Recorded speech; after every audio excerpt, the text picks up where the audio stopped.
Devendra Fadnavis Jahangir art गॅलरीत पोहोचलेत। एका प्रदर्शनाची ते पाहणी करतायत। फोटो एक्झिबिशन आहे। याच फोटो एक्झिबिशनला च्या उद्घाटनाला काही दिवसांपूर्वी शिवसेना उभाटा गटाचे प्रमुख उद्धव ठाकरे यांनी हजेरी लावली होती।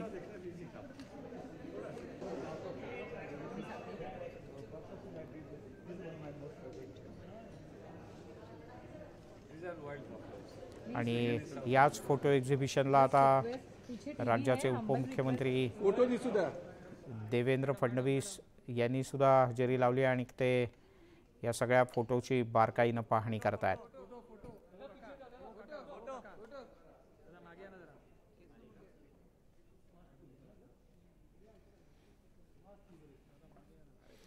प्रणाली कापसे आपल्या प्रतिनिधी आपल्यासोबत आहेत। प्रणाली, कोणाचं हे प्रदर्शन आहे की जिथे उद्धव ठाकरे यांच्या पाठोपाठ आता देवेंद्र फडणवीस यांनी भेट दिली? डॉक्टर पांडा जे की प्रसिद्ध हृदयरोग तज्ज्ञ आहेत, ज्यांनी आतापर्यंत 29,000 एवढ्या हार्ट सर्जरीज केलेल्या आहेत, त्यांचं हे फोटोग्राफीचं प्रदर्शन आहे। त्यांनी वाईल्ड लाईफ मध्ये बरंच काम केलेलं आहे। वाईल्ड ते सगळे फोटो कॅनव्हास पेपरवर प्रिंट केलेले आहेत। तशा या चित्रांचं फोटोग्राफचं हे प्रदर्शन आहे। जे प्रदर्शनात भारतातल्या विविध नामांकित व्यक्तींनी भेट दिलेली आहे आणि आज मुख्यमंत्री देवेंद्र फडणवीस सुद्धा या ठिकाणी आलेले होते। खरं तर फडणवीस आणि त्याचबरोबर मुख्यमंत्री एकनाथ शिंदे या दोघांनाही पहिल्याच दिवशी निमंत्रण देण्यात आलेलं होतं, परंतु काही त्यांच्या पूर्वनियोजित कार्यक्रमांमुळे ते येऊ शकले नव्हते।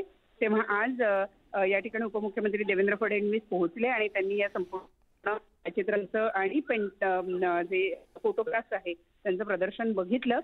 जेव्हा उद्धव ठाकरे या ठिकाणी आले होते तेव्हा कमळाच्या तलावामध्ये जिथे कमळ फुललेलं होतं त्या ठिकाणी वाघ होता। त्या चित्राला बघून उद्धव ठाकरे असं म्हणाले होते की कुण्या काळी वाघ आणि कमळ एकत्रित, आता मात्र असं म्हणाले होते। त्यावर देवेंद्र फडणवीस यांना प्रश्न विचारला असता देवेंद्र फडणवीस यांनी सुद्धा एक खुमखुम अशी प्रतिक्रिया दिलेली आहे।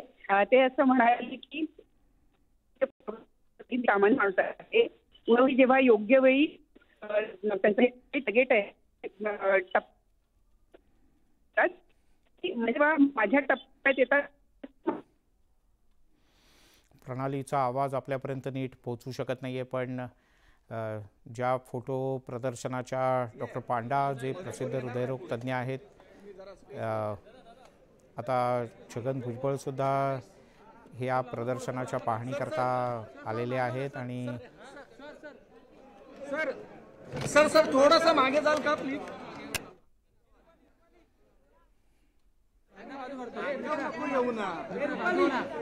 लागेल ना, अरे बोल।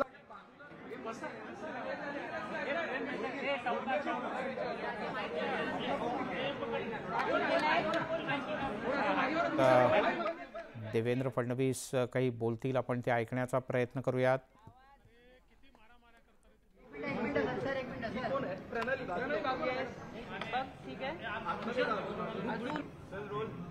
डॉक्टर पांडा यांना देशातील एक प्रथित यश हार्ट सर्जन म्हणून त्यांची ओळख आहे, पण ते तेवढेच सिद्ध असतं छायाचित्रकार देखील आहेत आणि विशेषतः वाईल्ड लाईफ फोटोग्राफीमध्ये अतिशय सुंदर फोटोज त्यांनी कॅप्चर केले आहेत, हे आज या ठिकाणी पाहायला मिळालं। ही सगळी प्रदर्शनी बघितल्यानंतर मला असं वाटतं की अतिशय सुंदर अशा प्रकारचं जे आपल्या निसर्गाचं वैविध्य आहे आणि विशेषतः जे आपले अतिशय सुंदर अशा प्रकारचे ॲनिमल्स आहेत त्यांना वेगवेगळ्या पोजेसमध्ये त्यांनी कॅप्चर केलं आहे। आणि हे सगळं करत असताना एकीकडे हे जे काही वैविध्य आहे हे जनतेसमोर लोकांसमोर आलं पाहिजे, ते कॉन्झर्व्ह देखील झालं पाहिजे या दृष्टीने त्यांचा प्रयत्न आहे। आणि हे सगळं करत असताना या सगळ्या उपक्रमातनं जे काही उत्पन्न त्यांना मिळतं ते जे लोक वाईल्ड लाईफ कन्झर्व्ह करतात अशा लोकांच्या भल्याकरता, त्यांच्या बेनिफिट करता ते खर्च करतात। मी ही सगळी फोटोग्राफी पाहून अतिशय मला आनंद झाला। मी डॉक्टर पांडांचं अतिशय मनापासनं या ठिकाणी अभिनंदन करतो आणि त्यांचं हे जे काही कार्य आहे कन्झर्वेशनचं किंवा त्याच्यात मदत करण्याचं त्यामध्ये निश्चितपणे पुढच्या काळात त्यांची मदत देखील आम्ही घेऊ असा विश्वास मी व्यक्त करतो। सर इथे एक फोटो आहे डॉक्टर पांडा इन्हें एक हार्ट सर्जन के रूप में तो पूरे देश में जाना जाता है, लेकिन वो उतने ही सिद्धहस्त फोटोग्राफर भी है और विशेष रूप से उन्होंने जो वाइल्ड लाइफ फोटोग्राफी की है जिसका प्रदर्शन आज यहाँ आर्ट गैलरी में हमें देखने को मिला, तो मैं बहुत ही उसको देखकर अचंभित हूँ जिस प्रकार से उन्होंने ये सारा वाइल्ड लाइफ कैप्चर किया है। हमारा जो निसर्ग का वैविध्य है, जो डाइवर्सिटी है, उसको जिस प्रकार से उन्होंने कैच किया है और विशेष रूप से जिन हमारे बर्ड्स और एनिमल्स पर एक प्रकार से हम लोगों को बहुत फक्र है, उनको अलग अलग भूमिकाओं में जिस प्रकार से उन्होंने कैप्चर किया है, इससे न केवल उनकी फोटोग्राफी की कला हमको देखने को मिलती है बल्कि उसके पीछे का एक एंगल कि ये जो एक प्रकार से हमारा ट्रेजर है इसको कंजर्व करना कितना ज़रूरी है ये भी हमारे सामने आता है।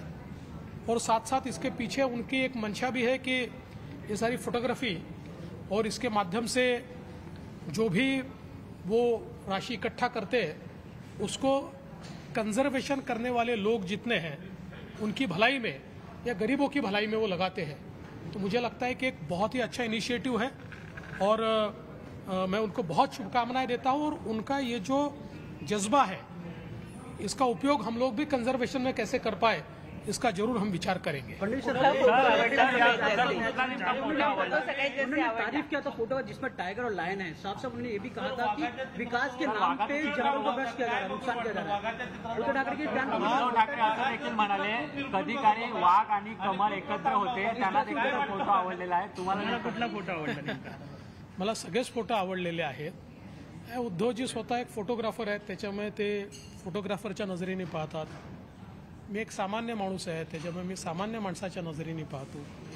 पण शेवटी काय ते ज्या गोष्टी कॅमेऱ्यामध्ये टिपून घेतात, योग्य टप्प्यात आल्यावर काय काय टिपायचं याचा आम्हाला देखील सराव आहे, त्यामुळे त्यावेळी ते आम्ही टिपतो। उद्धव ठाकरे कहते हैं विकास के नाम पे जंगलों को खत्म किया जा रहा है, उनके बयान को आप किस तरह से देख रहे हैं?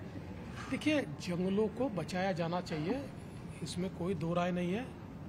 और मुझे ऐसा लगता है कि 2014 से 19 तक मैं महाराष्ट्र का मुख्यमंत्री था और अगर आप 2020 में देश के फॉरेस्ट डिपार्टमेंट ने जो एक अहवाल प्रकाशित किया उसको देखेंगे तो केवल महाराष्ट्र एक ऐसा राज्य है जिसमें उन 5 वर्षों में हमारे फॉरेस्ट कवरेज में बढ़ोतरी हुई है।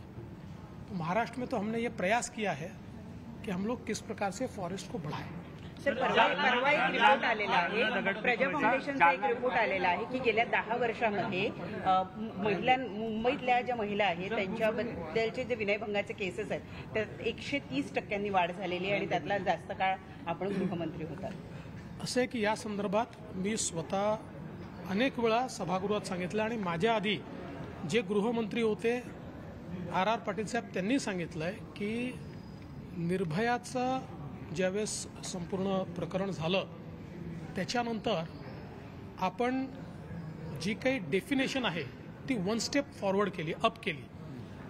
म्हणजे पूर्वी एखादी गोष्ट जी विनयभंगाच्या कक्षात नव्हती त्याला विनयभंगाच्या कक्षात आणलं, जी पूर्वीच्या डेफिनेशनमध्ये विनयभंगाच्या कक्षात होती ती रेपच्या कक्षामध्ये गेली आणि दुसरं आपण हे सांगितलं की फ्री रजिस्ट्रेशन ऑफ कंप्लेंट अशा प्रकारचा एक आपण प्रकार सुरू केला। त्यामुळे हेच प्रश्न RR पाटलांना देखील विचारले जायचे, त्यावेळेस त्यांनी हे सांगितलं की फ्री रेकॉर्ड ऑफ कंप्लेंट जो आहे याच्यामुळे हा नंबर वाढतोय। बघा, नंबर वाढतोय याची चिंता करण्यापेक्षा महिला ते रजिस्टर करतायत याचं समाधान आपण मानलं पाहिजे। अर्थातच चिंताजनक प्रत्येक गोष्ट आहेच, त्याची चिंता करू नका असं नाहीये, पण आतापर्यंत समाजामध्ये ज्या गोष्टी लपवून ठेवल्या जात होत्या त्या आता रजिस्टर होत आहेत। आणि मी यापूर्वी स्टॅटिस्टिक्स दिलं आहे त्या का लपवून ठेवल्या जात होत्या? समाजाच्या प्रेशरमुळे. का प्रेशरमुळे? 90%पेक्षा जास्त प्रकरणं हे जवळच्या लोकांनी, काही नातेवाईकांनी, आजूबाजूच्या लोकांनी केलेले असल्यामुळे समाजाचं प्रेशर असायचं.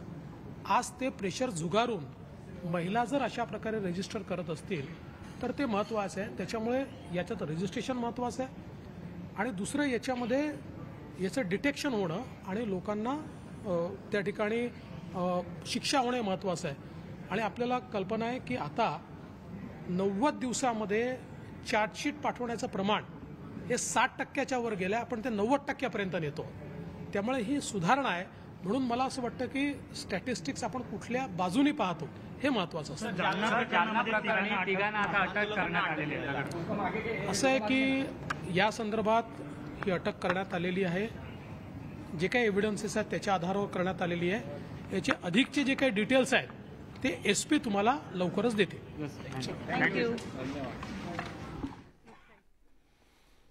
अनेकविध प्रश्नांना देवेंद्र फडणवीस यांनी उत्तरं दिली आणि उद्धव ठाकरे हे एका फोटोग्राफरच्या नजरेतून पाहतात. मी सर्वसामान्य माणूस आहे, मी वेगळ्या नजरेतनं पाहतो, पण गोष्ट टप्प्यात आली की टिपायची कशी हे मला माहिती आहे, असं हसत हसत म्हणत त्यांनी एक खास पुस्तीही जोडली. आणि आता बघूया